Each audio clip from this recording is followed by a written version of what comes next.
Hi everyone, and welcome back to the channel.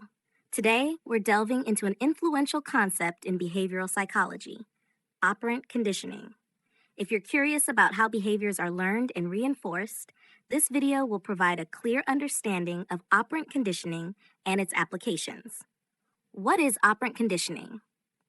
Operant conditioning is a theory of learning developed by psychologist B.F. Skinner. It explains how behaviors are influenced by their consequences. Unlike classical conditioning, which focuses on automatic responses to stimuli, operant conditioning is concerned with how the consequences of a behavior affect the likelihood of that behavior being repeated. Key concepts of operant conditioning. Here are some fundamental concepts of operant conditioning. 1. Reinforcement. This is any consequence that strengthens a behavior, making it more likely to occur in the future. There are two types of reinforcement.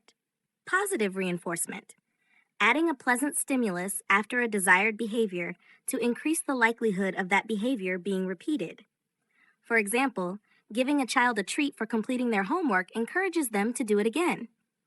Negative reinforcement, removing an unpleasant stimulus after a desired behavior to increase the likelihood of that behavior being repeated.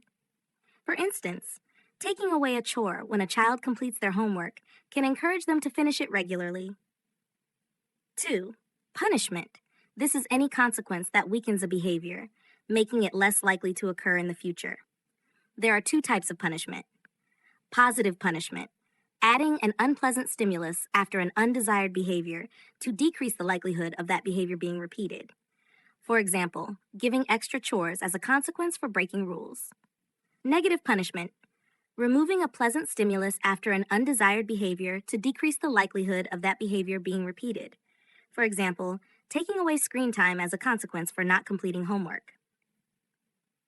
3. Shaping.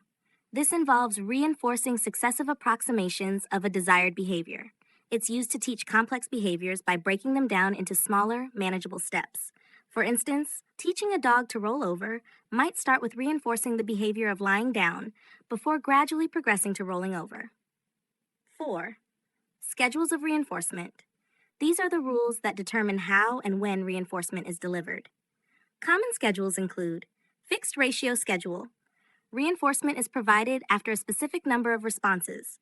For example, a worker gets paid for every 10 items they produce. Variable ratio schedule.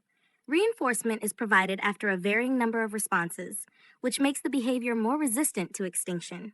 For example, gambling machines provide rewards after an unpredictable number of plays. Fixed interval schedule. Reinforcement is provided after a fixed amount of time has passed. For instance, a weekly paycheck reinforces the behavior of working. Variable interval schedule. Reinforcement is provided after varying amounts of time.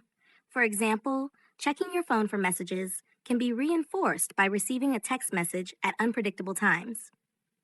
Applications of operant conditioning. Operant conditioning has various practical applications. Education. Teachers use reinforcement to encourage desirable behaviors and improve student performance. For instance, providing praise or rewards for good grades can motivate students. Parenting. Parents use operant conditioning to manage behavior. Positive reinforcement for good behavior and appropriate consequences for misbehavior help shape children's actions. Workplace. Employers use reinforcement to boost employee productivity and performance. Incentives, bonuses, and recognition are common ways to reinforce desired work behaviors. Behavioral therapy. Therapists use operant conditioning techniques to modify problematic behaviors. Techniques such as token economies and behavior modification programs are based on these principles.